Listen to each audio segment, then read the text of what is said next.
hello, hello. Oh wait, you gotta add yourself. Oh Wait, God. hi. Oh, it's Hmm. doing a countdown for us. I didn't realize it'd do that. Okay, well, I'm glad we're figuring this out.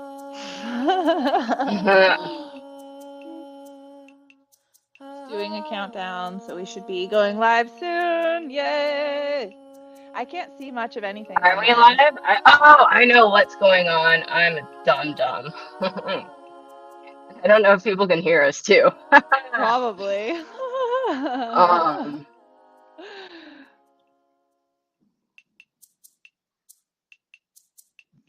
Why am I not in the fucking studio? Like, I can't see anything except there for, we go. holy shit, StreamYard. Oh my God. So, welcome everybody. Um, I'm hoping the audio isn't too bad because I'm outside and it's super fucking windy. How does it sound, cat lady? Sound good? Yeah, that sounds really good.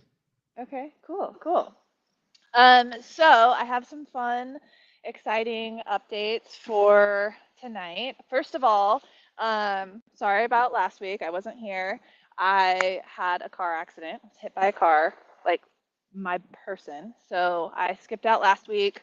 But I'm feeling a little better. Got a brace, got a bunch of doctor's appointments, lots of good weed, to help keep that inflammation and pain down, salves, tinctures, just hitting it every direction. Caldea, what up? Okay, so tonight, basically, I popped seeds on Tuesday. So this is for the Blaze Botanical Latitude and Zone Evaluation Grow Along Citizen Science Project. So if you are listening to this for the first time, um, we are doing this project to basically delineate or try to figure out zones and how outdoor growing is affected by different latitudes, different regions, different climates, because we don't really have that information for cannabis seeds. It's just not available. So the Humboldt Seed Company graciously donated us the most controversial seed on the market, the donuts triploid and diploid. So we have 44 citizen scientists across the country all growing this, and a bunch of them are here in the comments watching live right now. They're members of the Patreon. um, it's just really cool. I'm super fucking excited. So everyone is starting their seeds at their own time. A lot of people have already started them. Cat lady, do you have your seedlings handy close by? Let's see hers. She started, I don't So know, when I did you did start yours? 26 hours ago is when I put them in these little, because after watching your video, let's see how close I can get. So I had these little makeup containers that somebody was giving samples of nugs in. So I cleaned it out with ISO, and so I was gonna say, I come so on, and so. wait, you can see the little, Sweet. little Yeah. baby. So that All is right. the one of the diploids. And triploid. Okay. Nice. I've got my triploids. So they gave me four So triploids. And none of my triploids have sprouted their taproot yet, but all of my diploids have.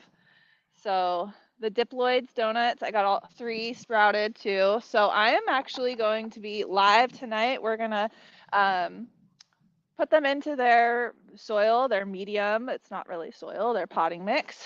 And um, yeah, just talk about the process. I also have a really fun new autoflower experiment. You're going to like this, cat lady. I haven't told you this one yet. Okay, so I've never been a huge autoflower fan. Um, I'm growing for that yield. So I'm trying though. I usually reserve like autoflowers for experiments because I don't feel bad experimenting on them. Um, And shout out to Seedsman, sponsor. Thank you for sponsoring my garden and always sending me seeds, gear, everything. Love you guys.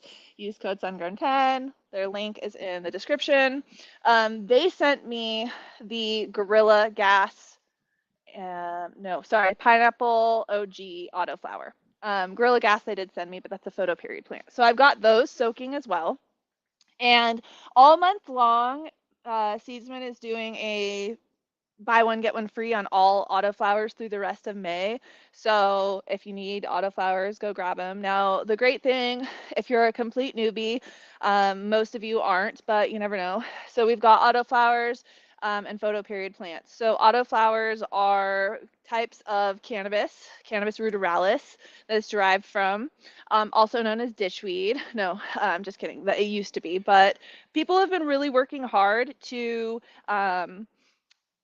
breed in better qualities of autoflowers for the reasons why I didn't like them initially, because I started growing as a profession, like, so yield and quality and all of these things have to, it's not just my personal smoke. I have to be making, good business decisions. So autoflowers, back then when I started growing weren't a thing, but over the years, people have been trying to breed in, bigger yield, better quality, higher cannabinoid content.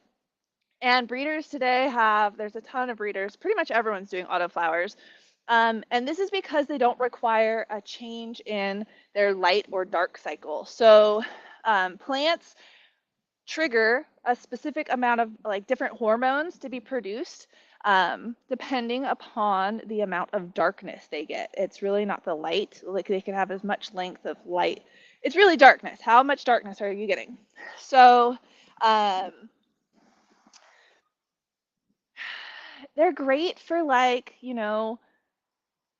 people who don't want to have a light schedule or keep on um, like dealing with that part of it, right? Because the photo period, especially indoors, you're going to have to change your light schedule from 18 hours for veg to 12 hours for flower. And with autoflowers, it's just in the name, autoflower. It doesn't need a change. So we've got that, you know, just maturity just happens. It doesn't depend on the light and darkness. So um, this sun is really, really strong right now.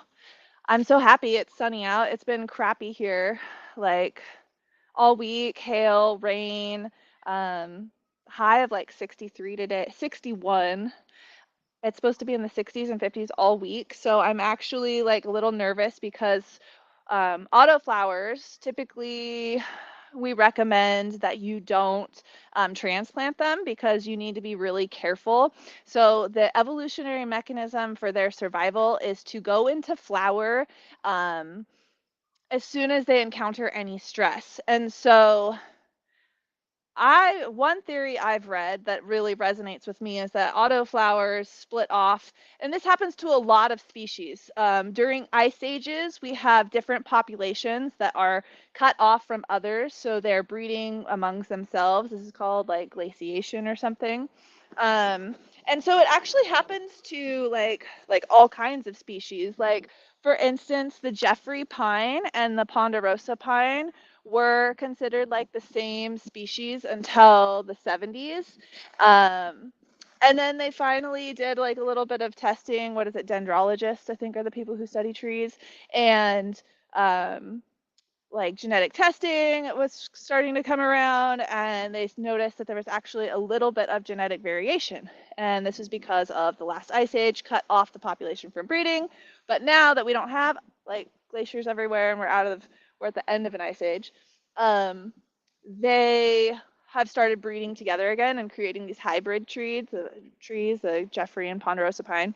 So what I'm getting at, cannabis ruderalis is similar, and the theory is that it shifted from the sativa indica afghanica and created, the ruderalis, that subspecies. So it makes sense because of the defense mechanism of going into flower is what? Going into flower prematurely would mean that there's shorter growing season and the climate or environment is harsh and is an excellent evolutionary tool to be able to proliferate and continue living. So like autoflowers, you got to appreciate it just for just for that, right? Like cool fucking little the fucking plant that wanted to live. Um, so, what I'm getting at with my roundabout how my crazy brain works is that it's been fucking shitty ass weather, cold as fuck here. And one of the tricks for autoflowers, because that defense mechanism with stress can send them into flower early, like the first time I grew an autoflower, I didn't know not to transplant it. And I know, Cat Lady, you had said, like, oh, crush the taproot, but I like just Don't waited way don't too crush the long. taproot. That's the thing is like if you crush the taproot, it's gonna stunt it. So you have to like when you're putting it in your next pot, you have to like kind of dig out as far as you want your roots to stretch and then fill it in with like nice loose soil so it's not getting compacted and gonna coil around and not be able to stretch out is more of what I meant. Okay, because I just took a while. The first time I did autoflowers, I didn't know like that they don't like that transplanting stress. Well, any like plants can have transplant shock. That is something. So when they get root bound, that's what you're talking about, the roots swirling around the bottom. Root bound, being root bound for an autoflower can mean going into flower. Like that's um what can happen. And so, like, the first time I grew autoflowers was probably in 2017, 2018, maybe 2019, honestly.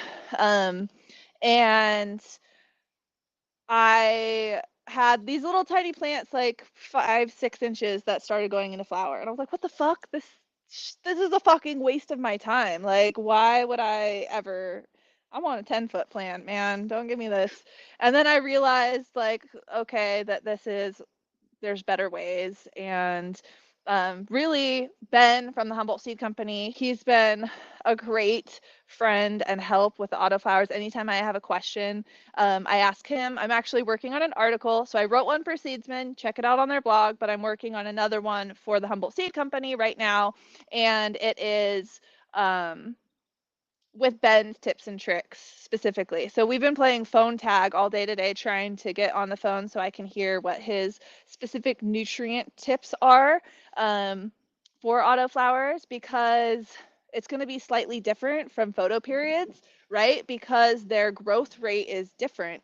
They're going through, it's just slightly different. And as cannabis growers, you know that we fucking nerd out on the feeding schedule of our plant, like 15 milliliters week 4, and then we go down to 10 milliliters. That's more of my hydro boys, salty boys, what up, that are all worried with those little changes from week to week. When you're in growing in soil, you're not really having to worry about that, but you can even the soil growers, it's like, okay, now I'm like, gotta make sure that this enzyme's present for this cycle because I want to break down the phosphorus. So I'm going to use the barley versus the corn steep tea or whatever. There's like, we play with things. We play with things for sure. And I don't know any other gardeners that are as into that kind of the science behind plant nutrition. So I'm really curious to see what he says about the nutrient differences and his tips and tricks. But Hmm. Can I add a besides, thing back to yes, go. transplanting though? Sorry, just because it's on my brain and it's not necessarily about being root bound when you're transplanting, but say you're taking a seedling that hasn't like kind of just at least taken up the structure of whatever thing it is. Like say one of the rock wool cubes, or not, it's not rock wool, but the root right or whatever that one is. The ones that do Cocoa. degrade, they can fall apart and will have all the seeds or the roots hanging down. And sometimes people will just like pop that into the soil thinking the roots are going to go sideways, and you need to like kind of hold it and let the dirt fill in around those roots so it's not go does that make sense? what I'm saying? Mm, are you Like, saying that the roots should be loose or yeah, yeah. So you have, well, yeah, they want to go down. The taproot wants to go down rather than sideways. So if when you pull your seedling out of like if it's soil, like your soil block, if that doesn't come out clean and it has like a bunch of squiggly, you just want to make sure you're not putting it down on the soil, but letting it fill in around the taproot face, like shooting down. Does that make hmm, sense? I'll I kind of, kind of. I'll find I something mean, downstairs and get an example later. But yeah, I need visuals. I'm not an I know auditory I was person. gonna It's say I so can get hard for upstairs and me I'll find to it. I'll find because it. I'm picturing typically we don't want our plants when we're transplanting the roots to be a tight mass. Like if I get and oftentimes life gets in the way and I will delay transplanting. Um, for a photoperiod plant, I would rough up the roots and make sure that it's shaken, cut, and um, like that will stimulate more growth, and you don't want them to be any kind of root bound growing in the shape of whatever it is. Um, but for autoflowers, I would not be shaking and trying to rip the roots, giving them any kind of stress. So I'm trying to imagine that you're saying the same thing, like you just want to transplant before it gets to being root bound is what I'm getting. I mean, and the roots are nice and loose and not growing in the shape of a solo cup or 4x4.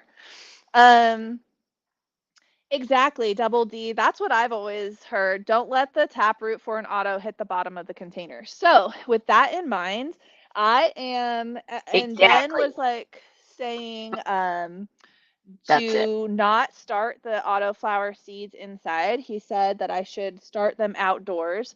But with how shitty the weather is, and it was supposed to be way nicer. Um, but it's been, like I said, low of 33, low of 35, frost and ice out on the car still in the morning. So I'm considering putting them in the windowsill on a heat mat just for a couple more days because it should be out of the lows in the 30s and up to 40s. And that was one of the specifics. Like temperatures overnight should not drop below 40 degrees. Um, so I this is my experiment for the autoflowers this time because it is, um, like I said, they're autoflowers. Why not experiment? I have, let me see if I can show you what I've set up here. So I have 100-gallon living soil grassroots fabric pot. I have a 10-gallon and I have a 3-gallon. That's my compost uh, box over there sitting out there.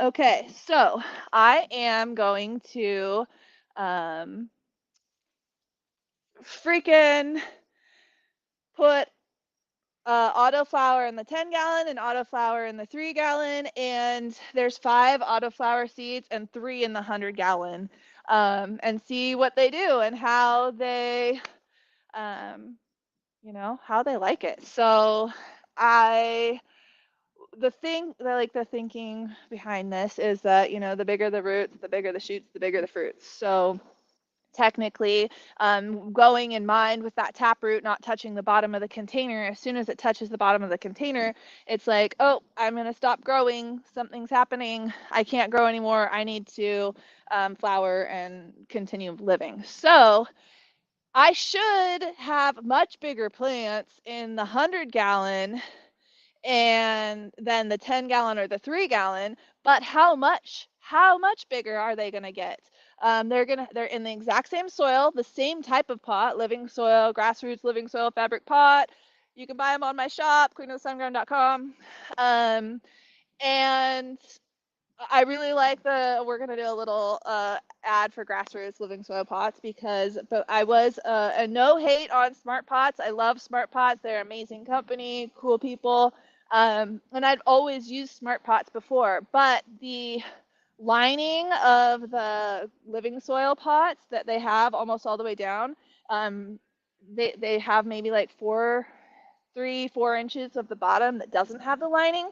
So you still get the air pruning on the bottom, but then the plastic around or the lining around the sides really helps it stay moist, which is essential for living soil, right? Water is life. We don't want drybacks in our living soil. We want our microbes to be happy cycling nutrients. If it gets dry and they can't cycle nutrients, then it's slowing down the process for our plants to be able to access that nutrient. So grassroots pots, fabric pots do a really good job of keeping your living soil moist and happy and thriving. These are patio plants, right? I'm not taking up valuable real estate in my in-ground garden with autoflowers. I'm just using pots on the patio decoration, and all three are the same style, just different size. Same soil mix is in each of them, and it's basically a mixture of cocoa coir, peat moss, rice hulls, um, lava rock, and then it has not been amended. It's been used before in my indoor, so I am going to amend it with or get roots, not roots, rainbow mix, earth juice nutrients rainbow mix, grow, neem meal, basalt rock dust, and um, oyster shell flour. And so I have some cow rock phosphate, but that I was thinking about adding in there, but I think that the earth juice nutrient mix has the cow rock phosphate, which I'm really happy. That's the one reason like I really love the rainbow mix earth juice nutrient um their blend, their fertilizer blend, which is great option for people who aren't having like large gardens, because I would always recommend buying a 50-pound bag, even if it's $130. Like if you're growing a big garden and you're always going to be growing in the ground and more every year, like a 50-pound bag, you should do it. But um, these bags are all of the mix, like all of the nutrients mixed into one. That's like their blend of dry amendments. And I love for their phosphorus, they don't use guano. A lot of organic fertilizers use seabird guano or bat guano, and we want to stay away from that because it's ecological impact. So they use bone meal and rock phos, which is a calcium rock phosphate. I think it's mined out of Utah. Mining has its own issues, but I really like it's a very so the bone meal is a little bit faster acting phosphorus source, and then the rock phosphate is slower dissolving. It takes a long time, and so some people don't like it because of how long it takes to break down. But if you are aware of your soil food web and you're making sure that you have plenty of phosphorus solubilizing bacteria and phosphatase enzymes, like with the malted barley, then it's going to break down, and it's a nice, more sustainable, in my perspective, form of phosphorus. So that's why I like the earth juice mix, the rainbow mix, and that's what they're going to get in here. So we'll see how big the pineapple OG from Seedsman, how big it gets in each of these pots. Now um, for the seeds, so my son is screaming over there. I promise it's not child abuse. I have in this tote You really a. can't hear it, just to Oh, let you that's know, good. surprisingly. That's great. He's So screaming over the there. pineapple OG from Seedsman is not out, yeah? Yep. Oh yeah, that sounds good. Um, So in here, I have blocks of cocoa coir that have been soaking and vermiculite, and that's literally what I've said in all my videos for seed starting. It's also a great, substrate for growing psychedelic mushrooms. Um, And if you took some of the mushroom, we have mushroom to grow class. Shout out to my mushroom growers. That was fun. This is like why I have so much of this vermiculite, this fine grain, because usually I would buy vermiculite comes in like a fine, like different grades of coarseness, and the mushrooms, it was recommended to do fine from Warren of the Washington Mushroom Company. So that's what I did, but I would probably use the coarse ground for seed starting, but I bought like a giant bag because I was like, yeah, I'm going to grow so many mushrooms, and I have not grown so many mushrooms. So, um, bummer on me, sad for me. We need to add a little bit more water to that mix. So it's just like almost an equal part of cocoa coir and vermiculite. And the reason why I'm doing this for the seed starting blocks, again, this is what I use. Um, it's rusty, looks ugly, but this thing is amazing. I highly recommend it if you have a lot, if you're gardening a lot, like veggies, all cannabis, whatever. This tool is a lifesaver because you don't have to put tiny containers. Like I've gone through, I used to do, like the biodegradable pots and tried all different kinds of things, but the soil blocker is fucking awesome. Okay, still need a little bit more water in Question there. from Yes. Julian Dundo. Diatomaceous earth for a silica additive. It's all I got for silica. Is it recommended? Yeah, And hell yeah, use it. I was Go gonna ahead. say, and I still haven't gotten my dude to send it to me, but he says it is water soluble and then bioavailable to plants, and so we include it in our waterings, and I don't know that we do our sprays with it but it's definite. Well, he Yeah. says there's a paper out there that proves it, but I haven't been able to find it yet. Yeah, I mean, I just use potassium silicate. It's cheap, and I know that I don't know. That's just what I use. But diatomaceous earth, I definitely love using it for IPM tool, and a lot of people use it for their silica. Um, I would have to look into. I'm pretty sure. What is it? What's the chemical?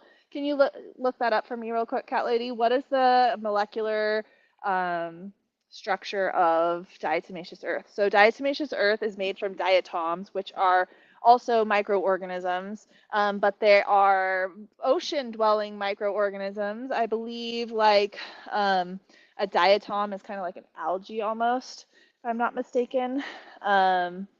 And their body leaves behind a silicate or silica material. I don't know if it's silicon dioxide, maybe?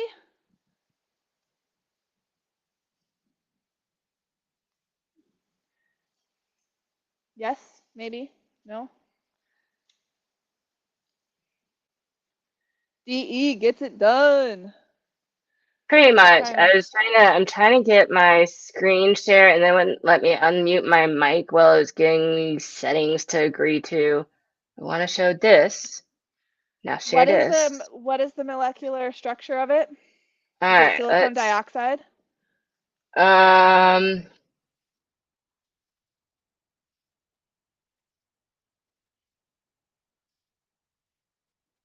Da da da da. What's it say? God, that's really. I need more water in I know. here. Sorry, I was about to say that's too small because it probably is. But why don't you tell me? I don't.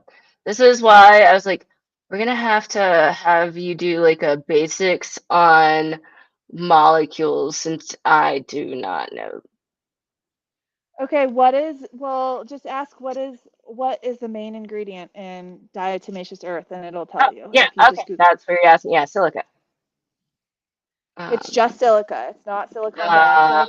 soft siliconaceous sedentary rock that can be crumbled. Blah blah blah. 80 to 90% silica with 2 to 4% alumina, but that's mostly to clay minerals, and then 0.5 to 2% iron oxide, Iron oxide. So it is just plain old silica, not silicon mostly. dioxide. Huh. Interesting. Okay. Um, this is really wet. I'm gonna have to let that just soak up a little bit longer, you guys. Thanks for bearing with me. Where the fuck did I put my towel? Oh, okay. So with the soil blocker, really the key for that is um, making sure it's the right like moisture. And I put a little bit too much water in there. It just needs to soak up a little bit longer. So I'm gonna let that sit. Let's see what it didn't come with measurements on how much to use. So I did 2 teaspoons to 2 liters diluted and feed to my autos. So the thing with silica is there's no silica toxicity. Like there's no, I don't think there's ever been a report of a silicon toxicity. So plants up until basically maybe 20 years ago, and not in that was in the scientific community, that silica wasn't recognized as an essential mineral for plants. It was um, they just said there were 16. They didn't consider cobalt, I believe, was the other one that was recently added. And this is because plants will survive without silica. They'll live, but they're not thriving. There's a difference between surviving and thriving, right? And so silica is the second most abundant mineral in Earth's crust. That means that all um, after oxygen, so there's a ton of oxygen in our soil, but silica, number one ingredient. And you'll You see and that. Smoking Chiba at the same moment as their comment came up, you said exactly the same words. It was like perfect. Oh, yes, yes. It's one of the most abundant minerals on Earth. Yes, second only to oxygen in the crust. And so plants can't like toxic. It doesn't it's not toxic to them because there's so much silica. So they're used to it in huge amounts. So I would not worry. The thing with our potting mixes is oftentimes they don't have silica in them.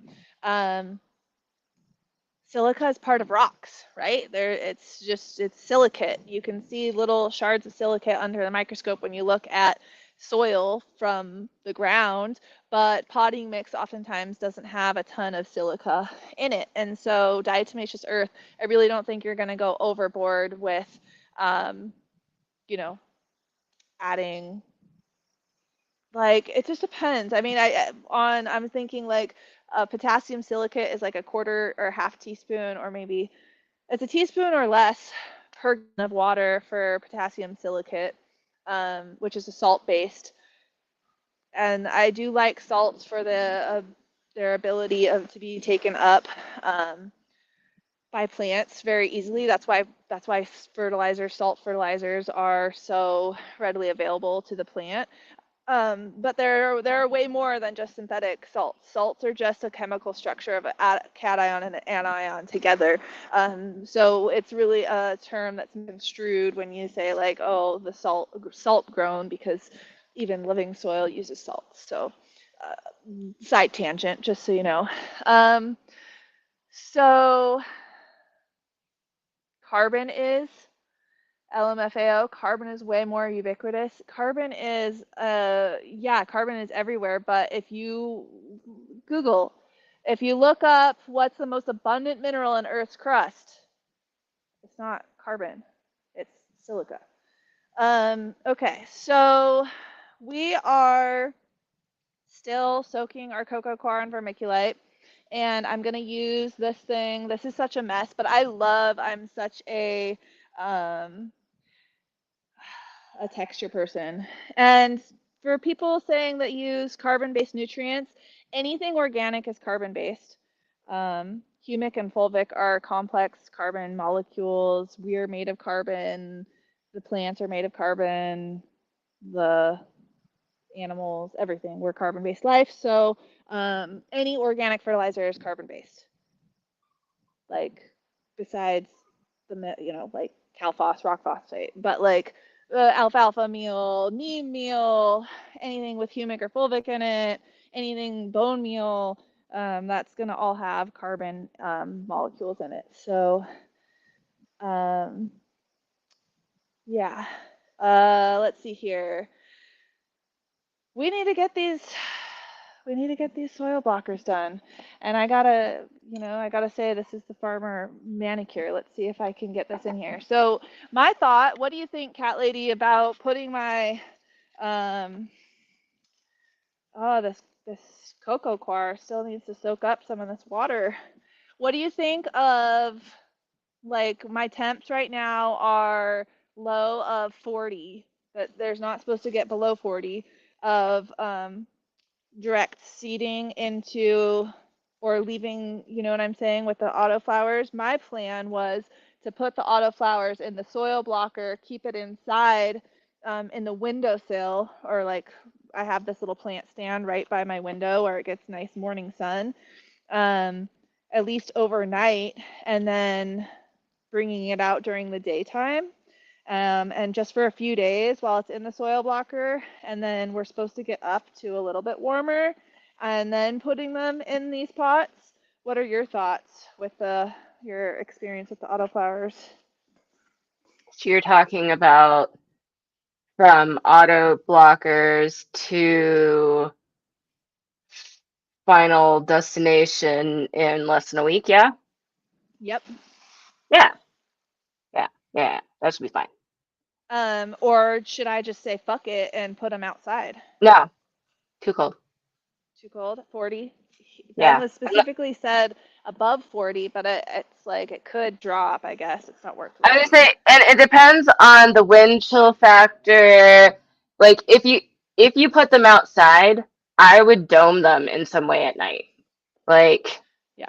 that's like when it got down to 40. That's what yeah, I should say. That is actually it got down into the 40s here, and I had autos in my bed, and I created little, like, put tomato cages over them, and then put clear trash bags over that, and then, like, put dirt around it and staked it down so it can hopefully blow away. And yeah, that helped keep them happy while the nights were cold, but they were already, like, established into flower. So I Seedlings are a little more delicate, so I would go with your original thought because it's chilly. Yeah, exactly. I'm just gonna give them the best chance that they have. So I lost all of the seedlings that I did with you guys. I transplanted a couple weeks ago. It's so fucking windy here that I my little mini greenhouse that I streamed in last time blew away with my seedlings in it. And so out of like 20 cannabis seedlings, I lost a lot. I think I have like 8 or 10 left. Not yeah, maybe 10. Um, and so it's so sad because I only have one banana jealousy that lived. I thought they were all dead, but actually, and now I just gave away the other pack of purple punch, and I lost all of the purple punch.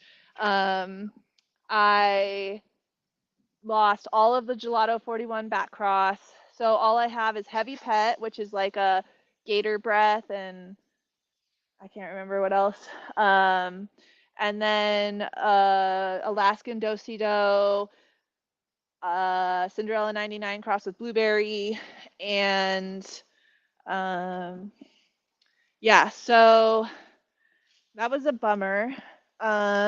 So that's why I'm popping more seeds, why not? Seeds, like she said, they're delicate and lots of things happen. They're not, I have my kid and my dog like hitting our big clone plants and just being crazy. And we Shit, lost I know one of you our in my big. plants all the time. Yeah, I mean, so start more seeds, pop more seeds. Let's just get popping. And so, speaking of, I actually have another box that I got in the mail yesterday. Oh man, I don't have a knife on me. And he really wrapped this motherfucker up like crazy. Let's see if I can get this open. I don't know, man. There we go. Let's see what he sent me. So these are seeds from Purple Caper. Shout out Purple Caper. He taught the cannabis breeding class for my holistic horticulture series of classes. I have a ton of classes available on my website that have been recorded. If you guys are interested in supporting me, check it out. The IPM one is it's tits. So it comes with a 28-page pest guide, and I really just love that class. I love IPM. Bugs are cool. God, I'm tear this thing apart. Freaking really, really packed this up tight. Oh, there's still a little piece of tape. Okay, woo! This is what I'm calling roll call for here. This seeds. That's what I love.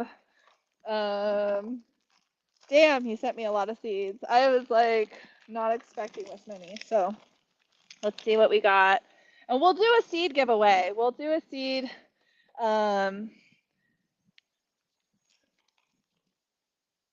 Let's see here.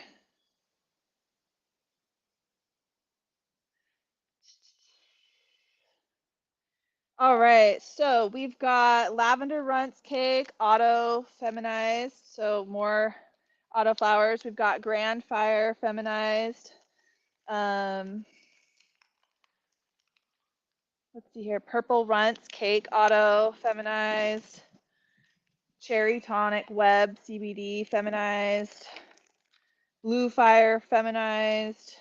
Blue fire feminized. So got two of those. I'm gonna have to, if he did that on accident, I might have to give one of those away. Grand fire, did I say that? Jeez. Yeah, he gave me two of those ones. Okay. See what we've got doubles of. Another lavender cake. He might have given me doubles of everything, so I'll just have to do a bunch of different giveaways over the next coming weeks. Since we're talking a lot about autoflowers, let's do an autoflower giveaway from Purple Caper. Yay! Wow, there's so many seeds in here. The chocolate, assorted chocolate CBD.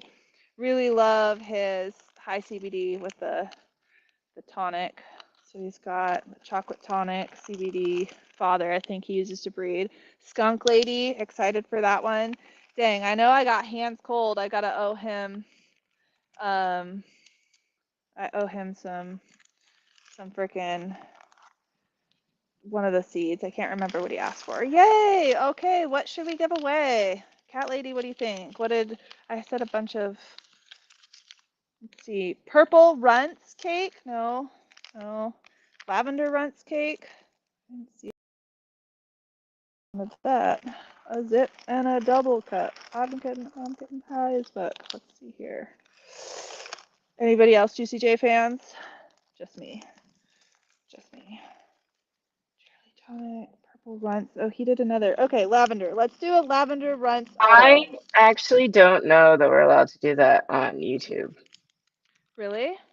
Yes, let me confirm that right quick because I feel like I've seen that somewhere, but I'm not sure. One sec.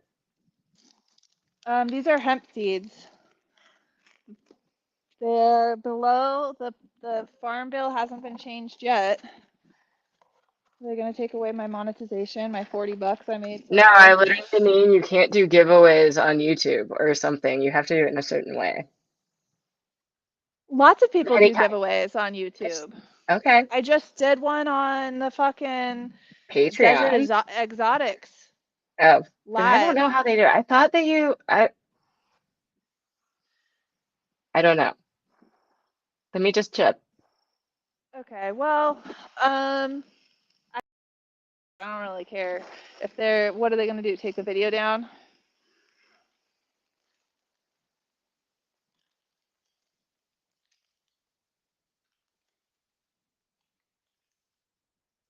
Okay, there's 50 people watching.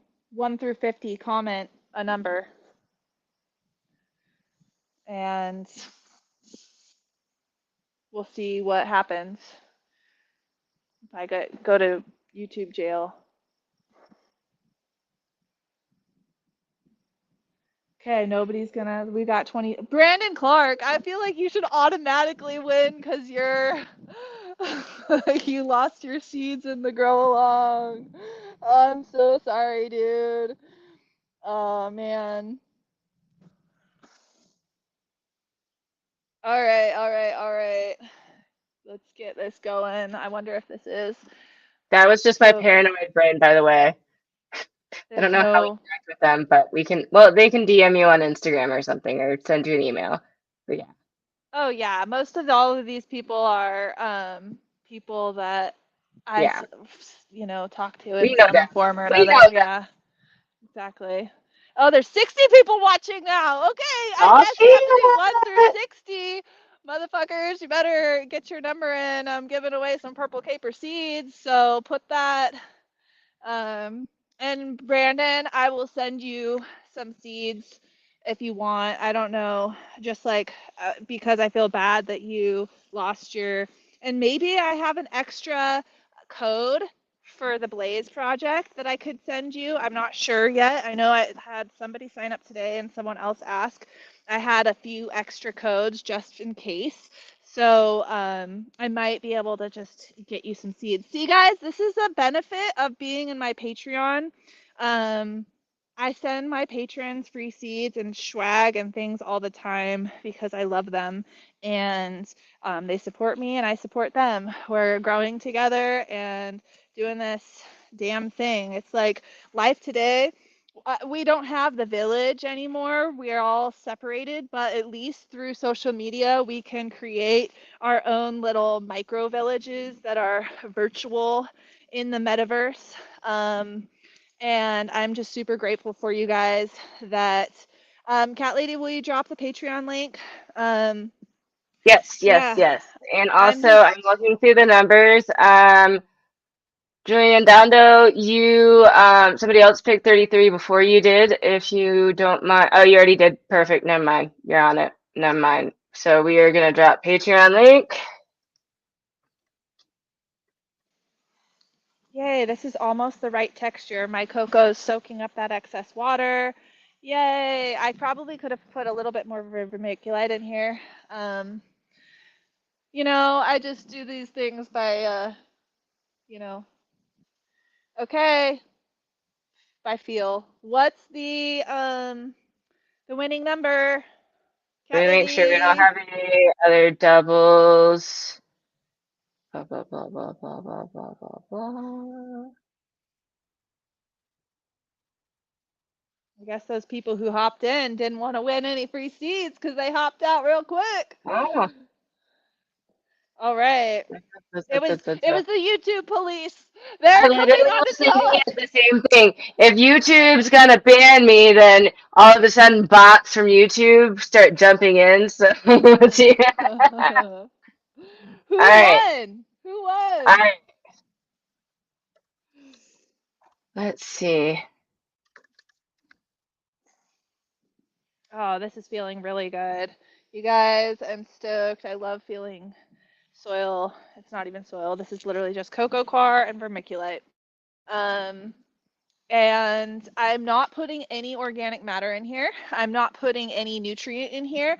I'm not putting any biology, any microbes, except for Bigfoot water in. This is uh, the mycorrhizal fungi inoculant. So it has four different types of mycorrhizal fungi in it. And so the reason that I'm not putting any nutrients in is the cotyledons, which are the first leaves that emerge in a seedling, provide the seedling with enough nutrients for its first week of life, roughly. Hi, baby. Someone behind me. So, uh, you don't need to provide them with nutrition. And then, secondly, if you're using organics, your nutrition typically needs to be broken down by microbes. Now, one of the most, fungi is responsible for, breaking, decomposing. So it's bacteria, but microbes. That's what they're doing, right? They're thought it was the popo. um, Do you want to do closest to or do a different number and whoever got that number? Because I got both options and I know whoever would win either. do not hit me. You just broke my planting tray, dude. That's so rude. Where's your dad? Gosh. Um, let's just pick another number so we can get like the actual. winner. Did everyone put 1 through 50 that wants to participate? I got a number, so we got a winner. Okay.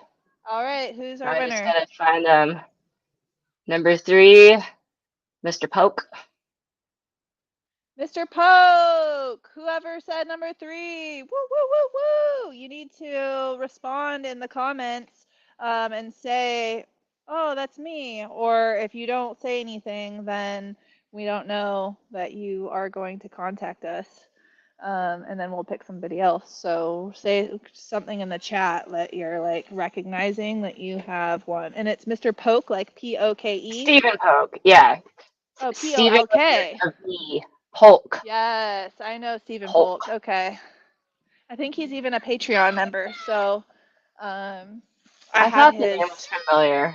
yeah, I have his email. Definitely. Dude, you need to go. Go help dad finish the chicken coop, dude. This is so crazy. You're being rude. Our chickens have been crazy. We've been brooding them inside, and they are so big, and they're jumping everywhere and pooping everywhere, and there's dust all over, and they're in the cellar. Oh God, they just need to go into their house. So my husband, for Mother's Day, built me a chicken coop, but it's still getting worked on. So Stephen Polk, thank you, Queen! Yay! He just said it. Yay! Um, so uh, yes, yes, yes, you won the lavender runts cake from Purple Caper Auto. And please tag on Instagram, share your photos, post in the Discord. And, I always love seeing that and sharing it on my Instagram if you guys tag me. Okay, so I'm going to get this seed blocker going. Put this right in here. You want to just pack it in pretty tight so that and like I said, the moisture level, you don't want it to be too moist. You don't want it to be too dry. Got to be just right, like the 3 little bears. It's a little wet, so I'm just going to push on the bottom, pack it in, and it's actually going to, have some of that soil, some of that water come out of the medium. Talk and walk, rub my head and pat my belly. Let's get this. So filled up, and then you literally just push down on this, and we got our seed blocks. Yay! And they push little holes in the top too. So I'll fill up a whole tray, and oh my God, my phone is gonna die. Everyone roll up that like button and smoke it. Yay, thank you. So if my phone dies, I'm gone, and that's the end.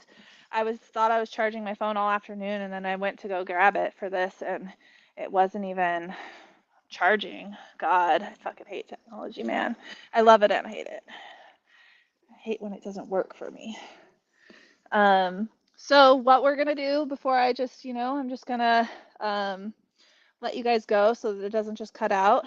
I'm going to finish this up, and then I'm going to put all of my seedlings into it, and then I'm going to soak some of Purple Capers, I think the Skunk Lady, and some other and this assorted CBD chocolate because I love CBD. And I'm going to soak those for 24 hours and then get them in the soil blocker next. And I will post updates for this autoflower experiment, the pineapple OG, 100-gallon, 10-gallon, and 3-gallon. So good night, au revoir. See you guys next week.